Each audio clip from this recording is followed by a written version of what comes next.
公元前239年，咸阳城的风里都飘着黄金的味道。大秦帝国的都城城门楼上，一部刚刚杀青的书稿被高悬于青天之下，书稿正上方沉甸甸的1200两黄金在阳光下熠熠生辉，晃得整个天下都睁不开眼。这是什么概念？在那个食不果腹的战乱年代，这1200两黄金足以让一个布衣百姓一步登天，直接登顶战国富豪榜的榜首。城门下的告示墨迹未干，字字掷地有声，天下士子、列国名士尽可前来品评此书，若能增一字减一字，这1000两黄金即刻奉送。各位试想，换作是你，会不会心动？这恐怕是人类历史上最豪横、最粗暴的悬赏改稿了。没错，那个我们从小刻在骨子里的成语一字千金便诞生于此。但诡异的一幕发生了，告示张贴数十日，咸阳城下观者如潮，摩肩接踵。那些平日里以雄辩著称、最爱真实实弊的六国名士，此刻竟集体失声，没有一个人敢上前提笔，哪怕只是改动一个字。难道这部书真的完美无瑕？连孔圣人复生、诸葛武侯在世也挑不出半点毛病？当然不是。真正的原因，所有人心照不宣。这城头悬挂的哪里是稿费，分明是买命钱。这部书也绝非普通的学术著作，而是一场赤裸裸的、极致的政治肌肉秀。因为它的作者名叫吕不韦。吕不韦是谁？他是大秦帝国权倾朝野的相邦，是少年秦王嬴政口中的仲父，是那个站在帝国权力之巅，真正执掌天下生杀大权的人。让我们把时间的指针往回拨一点。吕不韦本是游走于七国之间的顶级商人，有着一双洞察人心的火眼金睛。他做了中国历史上最成功的一笔风险投资，奇货可居。他散尽千金，运筹帷幄，硬是将一个在赵国邯郸忍饥挨饿、朝不保夕的落魄稚子一手推上了秦国王座。如今那个孩子已是13岁的嬴政登基，吕不韦以辅政大臣的身份总揽朝政。他门下食客3000，府中财富堪比国库。但这位千古第一风头人物的野心，绝不止于做一个富可敌国的权臣。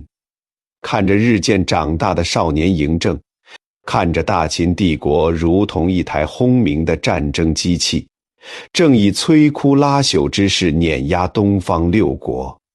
吕不韦深知天下一统已是大势所趋，但一个足以决定帝国命运的致命问题横亘在他面前。大秦可以靠法家打天下，难道也能靠法家治天下吗？过去的100多年，商鞅变法将秦国打造成了一座巨大的军营，百姓非耕即战，不种地、不杀敌便会遭受重罚。法家这套极致的 KPI 考核制度，在兼并战争中所向披靡。可一旦天下平定，再无敌人可斩。这台嗜血的机器若不及时刹车，必将反噬自身，将屠刀挥向自己的子民。于是吕不韦召集门下3000最顶尖的智囊，呕心沥血，终成这部《吕氏春秋》。这哪里是一部诸子百家的合集，这分明是他为即将到来的大一统帝国量身打造的治国总纲。他导演这场一字千金的旷世营销，就是要向全天下宣告大秦未来的国策。已由我吕不韦定夺，谁敢反对？那些饱读诗书的士子们又何尝不明白这个道理？谁又敢在此时去捋吕不韦的胡须？但吕不韦千算万算，终究算漏了一个人。他以为能用这部倾注毕生心血的奇书驯服那头即将成年的大秦猛虎，却未曾想这部书最终非但没有成为帝国的治国宝典，反而成了催他走向黄泉路的催命符。吕不韦到底在书中写了什么，让千古一帝秦始皇如此深恶痛绝？这本被后世贴上杂家标签的巨著，究竟隐藏着怎样不为人知的终极密码？在很多人看来，杂字似乎带着贬义。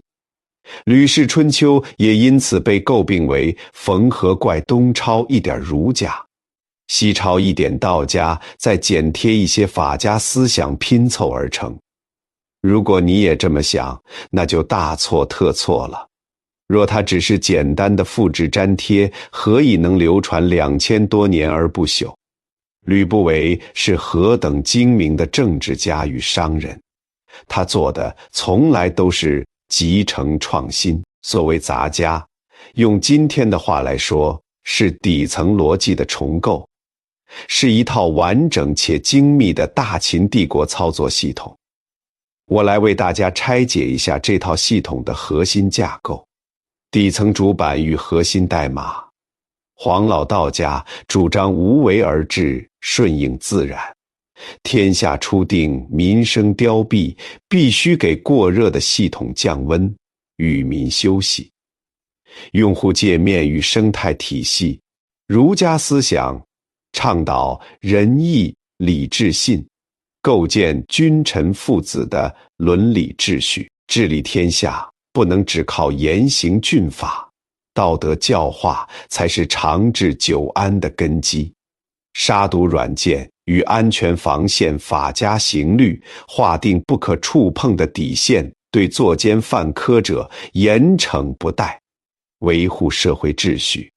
你看，这哪里是大杂烩，这是战国末年思想界的集大成之作。既有包容万物的底色，又有温暖人心的道德，更有不可逾越的法度。为了将这套系统植入嬴政的思想深处，吕氏春秋在结构上采用了一个极为精妙的设计，天人合一。全书第一部分为12纪，按照1年12个月的自然节律，将治国理政的方略与天地运行的规律融为一体。这部分内容即便放在今天，无论你是打工人还是创业者，读来都会有醍醐灌顶之感。吕氏春秋告诫统治者，春天万物复苏，当宽刑薄赋，禁止滥伐林木，捕杀幼兽。夏天草木繁盛，当鼓励农桑，发展生产。秋天草木凋零，天地肃杀，适合整治刑狱，出兵征伐。冬天万物闭藏，当总结考核，封赏功臣。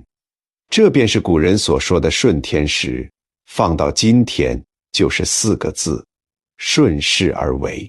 他以最朴素的道理警告世人，无论是国家的兴衰还是个人的成败，都必须遵循自然与历史的客观规律，逆周期而行，必将遭到反噬。试想，若在万物生长的春天大行杀伐之道，在万物蛰伏的冬天强征民力去修长城建阿房宫，这便是逆天而行。国家必将灾祸四起，百姓必将揭竿而起。这正是大秦帝国2世而亡的根本原因。他们在本该休养生息的年代，依然强行推行法家的酷烈之政。反观我们现代人，又何尝不是如此？为什么越来越多的人陷入焦虑与抑郁？因为我们在逆天而行。白天该工作时浑水摸鱼，深夜该休息时却抱着手机报复性熬夜。经济上行时不敢放手一搏，经济下行时却盲目加杠杆创业。如此行事不失败才怪。所以你看，《吕氏春秋》表面上是教帝王如何按日历治国，骨子里讲的却是一套关于生命、关于周期、关于万事万物健康运行的终极哲学。然而，这套看似完美无缺、顺应天道的治国体系，却触动了法家的核心利益，更深深刺痛了那个渴望将天下大权独揽于一身的少年嬴政。当主张顺势而为的杂家遇上信奉人定胜天、王权至上的法家，一场席卷咸阳的政治风暴已在所难免。风暴中心，《吕氏春秋》抛出了他最惊世骇俗，也最让当权者胆寒的第一个核心哲学：天下非一人之天下也，乃天下之天下也。想要成为合格的天下之主，首先要学会的不是掌控别人，而是善待自己。只有爱自己，才能爱天下。吕不韦向未来的秦始皇发出了直击灵魂的拷问：拥有天下和保全自己的生命，究竟哪一个更重要？为了阐释这个道理，他在《吕氏春秋贵生篇》中讲了2个耐人寻味的故事。第一个故事发生在越国，当时越国内乱，接连3任国君死于非命，王位空悬，却无人敢坐，因为坐上王位就等于一只脚踏进了鬼门关。众人想到了隐居的王子搜，王子搜闻讯，连夜收拾行囊，逃进了丹雪山深处。越国人遍寻不得，最后在山洞外燃起艾草，用浓烟将他熏了出来，强行扶上国君的马车。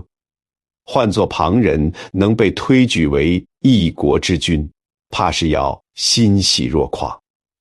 可王子搜却在车上仰天痛哭，嘶声大喊：国君啊，国君，你们为何非要逼我做这个国君啊？你以为他是在凡尔赛吗？绝非如此。《吕氏春秋》给出的评价一针见血，王子搜并非厌恶国君之位，他厌恶的是为了这个位置赔上自己的性命。一个将生命看得比天下还重的人，才是最值得托付国家的人。第二个故事来自思想家子华子。当时韩魏2国因争夺土地兵戎相见，子华子拜见韩昭黎侯，问了他一个问题：大王，若现在天下人立约，谁能砍下自己的一只手，谁就能拥有整个天下，您愿意吗？韩昭黎侯毫不犹豫地回答：我不愿意。子华子笑道：这就对了，天下虽大，却不如您的身体珍贵。那么区区几块土地的得失，和您的生命比起来，又算得了什么呢？吕不韦借这2个故事，痛斥了一种流传千古的社会病本末倒置，以物害己。什么是物？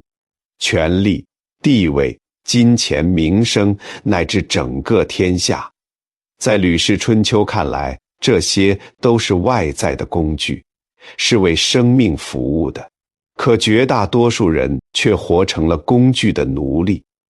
我们赚钱本是为了更好的生活，可如今我们为了赚钱熬夜加班，996内卷，把身体搞垮，把精神熬垮，这难道不是在用比天下还宝贵的生命去换取那些微不足道的身外之物吗？这便是《吕氏春秋》所倡导的全性之道。你的身体健康、情绪稳定、感知快乐的能力，才是最珍贵的性。如果一份工作、一段关系、一个欲望正在摧毁你的身心，那就是本末倒置，就是以物害己。从这个角度来说，《吕氏春秋》堪称中国古代第一部反内卷奇书。它在2000多年前就告诉我们，天下是老板，但命是自己的。无论身处何种境遇，都要先照顾好自己，保全自己的本性。但吕不韦毕竟是顶级政治家，他写这些绝不仅仅是为了给嬴政灌一碗心灵鸡汤，将贵生置于全书开篇，藏着他对嬴政最深切的担忧，也是最严厉的政治警告。他想告诉嬴政，一个连自己生命都不爱惜的工作狂是极其可怕的统治者。如果君王为了霸业可以牺牲一切，那么他也会理所当然地认为，百姓为了帝国牺牲生命是天经地义的事。历史不幸被吕不韦言中。后来的秦始皇正是这样一个极致的工作狂。史书记载，他每天要批阅120斤重的竹简，不完成绝不休息。他像一台永不停歇的机器，扫六合，修长城，建阿房，征百越，将天下民力压榨到了极限。在嬴政看来，吕不韦的贵生思想不过是懦夫的借口。大秦男儿当战死沙场，马革裹尸，谈什么休养生息，谈什么享受生命。当霸业至上遇上生命至上，吕不韦的这套理论注定被弃如敝履，但他依然固执地写下了这一切。他想用自己的智慧拉住那辆即将失控的帝国战车。他告诉后世所有的管理者，最高级的管理不是强迫别人为你卖命，而是懂得尊重每一个生命。唯有如此，基业才能长青。只可惜这番苦心，嬴政终究没能听懂。既然不能强迫所有人拼命，那么一个合格的统治者该如何管理庞大的帝国？吕氏春秋随即抛出了第二个核心哲学，也是对法家专制的降维打击。最高级的管理是老板的无为。听到这里，很多做老板做管理的朋友可能会反驳，如果人人都去追求贵生，都去躺平养生，那国家谁来治理？公司谁来运营？我的千秋霸业难道靠员工打太极拳来实现吗？这个问题问得极好。这正是吕氏春秋管理学的精髓所在，君道与臣道的分野。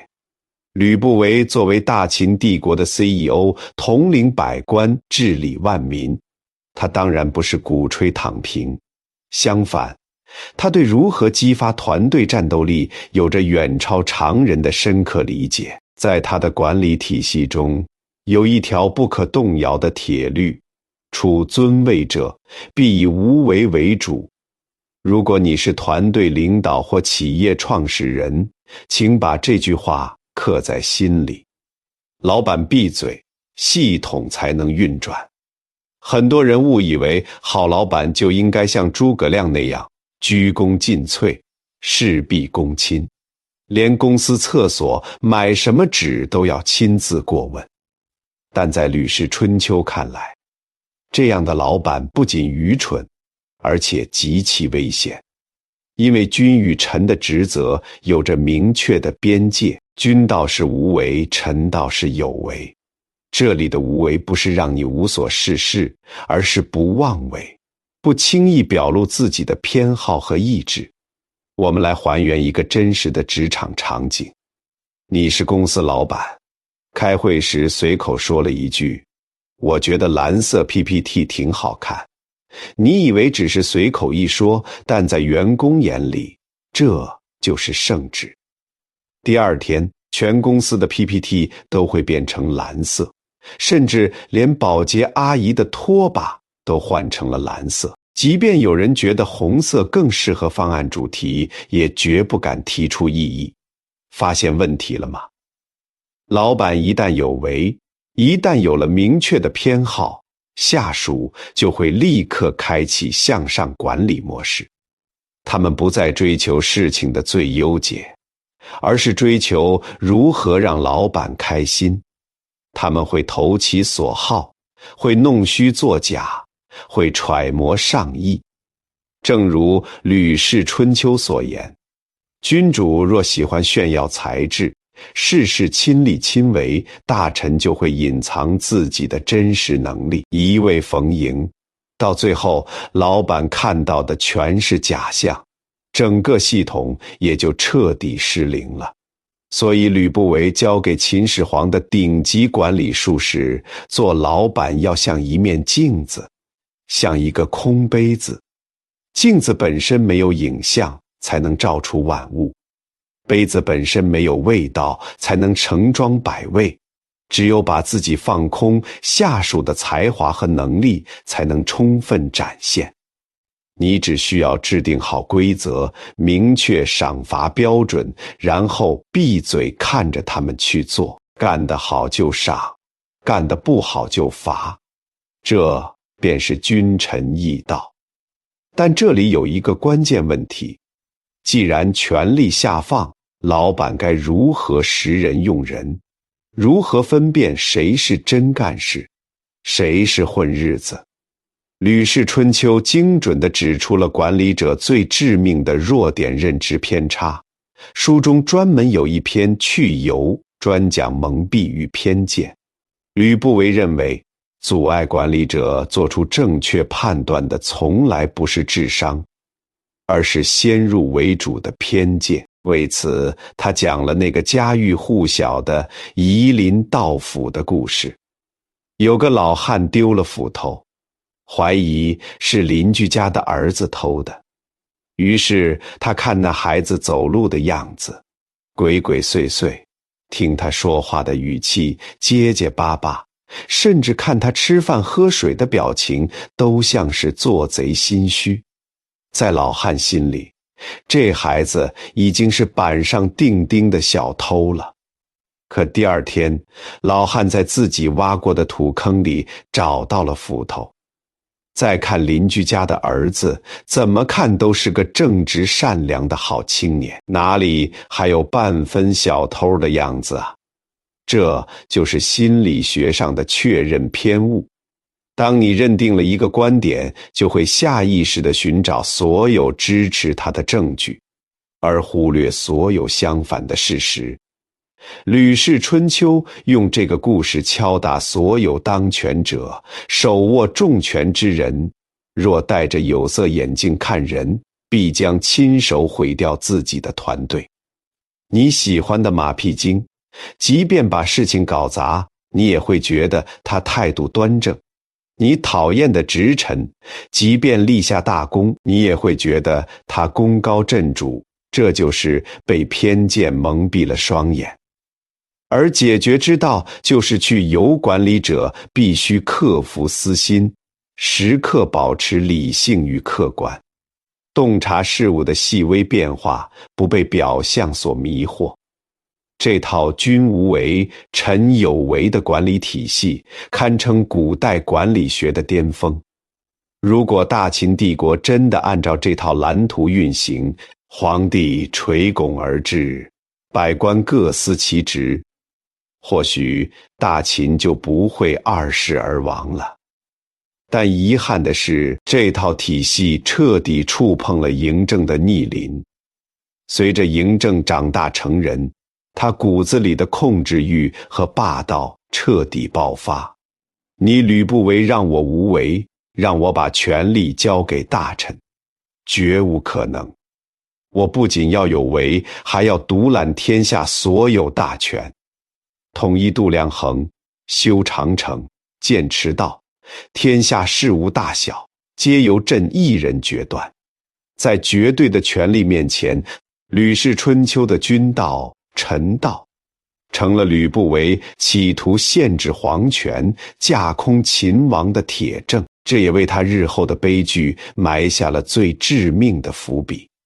当吕不韦意识到自己的治国蓝图无法打动嬴政时，他在全书的最后祭出了最振聋发聩的时间哲学。他要告诉嬴政一个残酷的真理，哪怕法家的刀再锋利，也永远斩不断时间。这便是我们要讲的最后一个核心哲学，破除教条主义。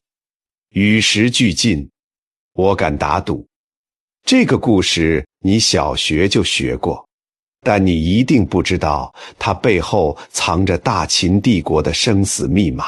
我们都听过刻舟求剑的故事，楚国人渡江时佩剑掉入江中，他不慌不忙地在船舷上刻了个记号，说：“我的剑是从这里掉下去的。”等船靠岸，他顺着记号下水找剑，结果自然是一无所获。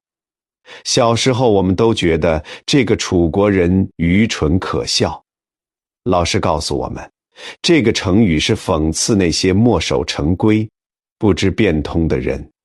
但今天我要告诉你一个完全不同的解读。这个故事出自《吕氏春秋·察今篇》。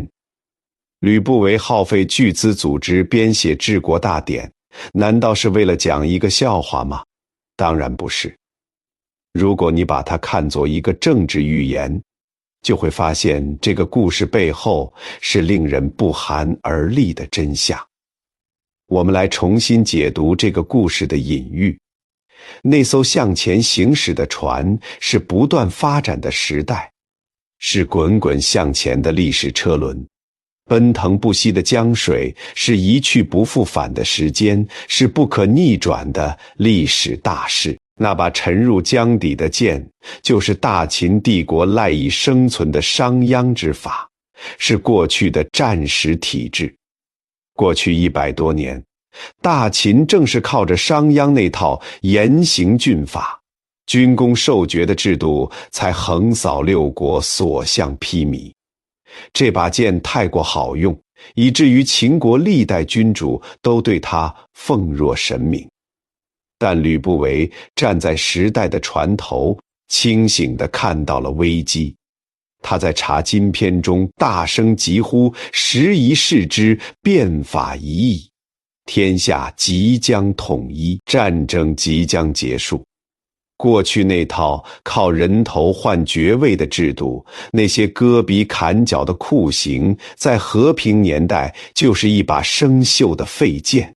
他是在指着嬴政的鼻子警告：时代的船已经开走了，你还死死抱着船舷上的记号，抱着过去的旧制度不放吗？用管理军营的方式治理天下，你得不到太平盛世，只能得到帝国的毁灭。这才是刻舟求剑的终极内涵。他告诉我们，永远不要迷信过去的成功，永远不要固守过时的教条。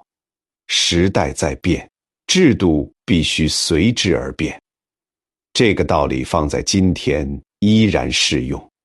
商业史上无数曾经的巨头，正是因为刻舟求剑，最终被时代抛弃。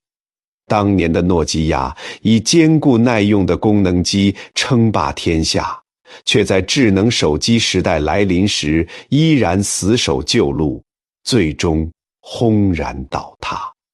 对我们个人而言也是如此。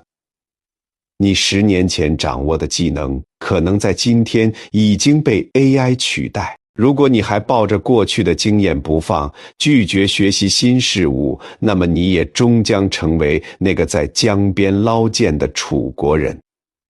吕氏春秋教给我们的终极生存法则是：永远保持对时代的敏锐，永远保持进化的能力。时代怎么变，你就怎么变。然而，吕不韦看透了时代，看透了规律，却终究没有看透人心，没有看透那个他一手带大的少年帝王。公元前238年，22岁的嬴政在雍城举行加冠礼，正式亲政。那个曾经躲在吕不韦羽翼下的少年，如今已长成一头獠牙毕露的猛虎。一场嫪毐之乱成了嬴政清洗朝堂的借口。他以雷霆手段平定叛乱，将嫪毐车裂，将生母赵姬幽禁。而这场政治风暴的最终目标，正是权倾朝野的吕不韦。嬴政翻开那部悬赏千金的《吕氏春秋》，看到的不是治国安邦的良策，而是束缚他权力的枷锁，让他顺应天时，让他贵生爱民，让他无为而治。这一切都与他追求绝对权力的野心背道而驰。于是他抛弃了吕不韦的杂家思想，选择了李斯的纯粹法家霸道。不久，吕不韦被免去相邦之职，逐出咸阳，迁往河南封地。即便如此，六国使者依然络绎不绝地前往拜访，这让嬴政感到了巨大的威胁。公元前235年，嬴政的一封书信送到了吕不韦面前，信中只有短短3句，却字字诛心。君何功于秦？秦封君河南时10万户，君何亲于秦，号称仲父。其与家属习处属。吕不韦看着这封信，心如死灰。他太了解嬴政了，这不是贬谪，而是死刑判决。若真的前往蜀地，不仅自己必死无疑，还会连累全族3000余人。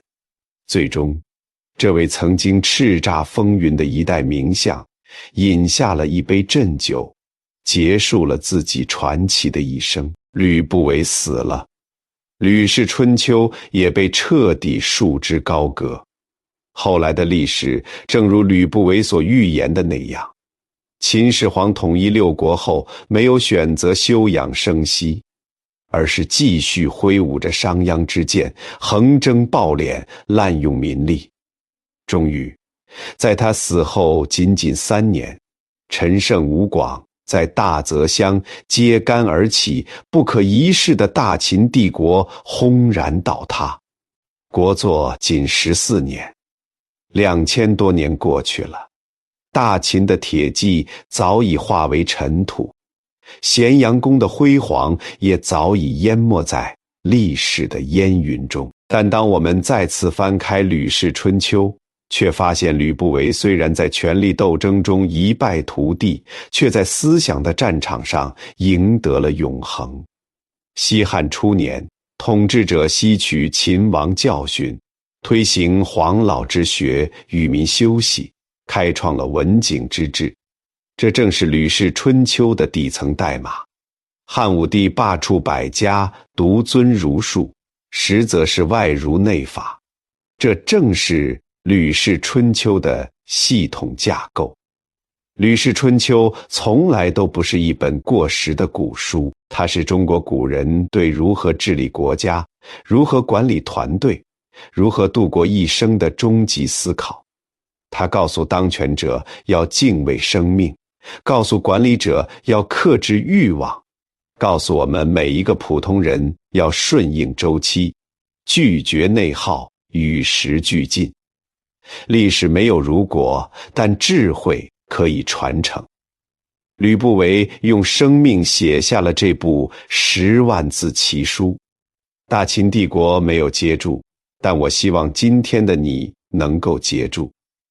如果你正被职场的内卷所困扰，如果你正被生活的焦虑所裹挟，如果你觉得这个世界转得太快，让你喘不过气，不妨在一个安静的夜晚泡一杯茶，翻开这本《吕氏春秋》，去听听2000多年前的智者是如何在权力的漩涡中保持清醒，是如何在时代的洪流中找到生命的支点。这期内容到这里就结束了。如果这期节目能像一阵清风，吹散你心头的一丝焦虑，给你带来一点对抗内卷的勇气，希望你能在评论里打出顺势而为或者贵生全幸，也请把它分享给更多需要的人。当你未来再次感到迷茫和疲惫时，不妨翻出来再听一遍。这本2000多年前的生存指南，永远会为你点亮一盏灯。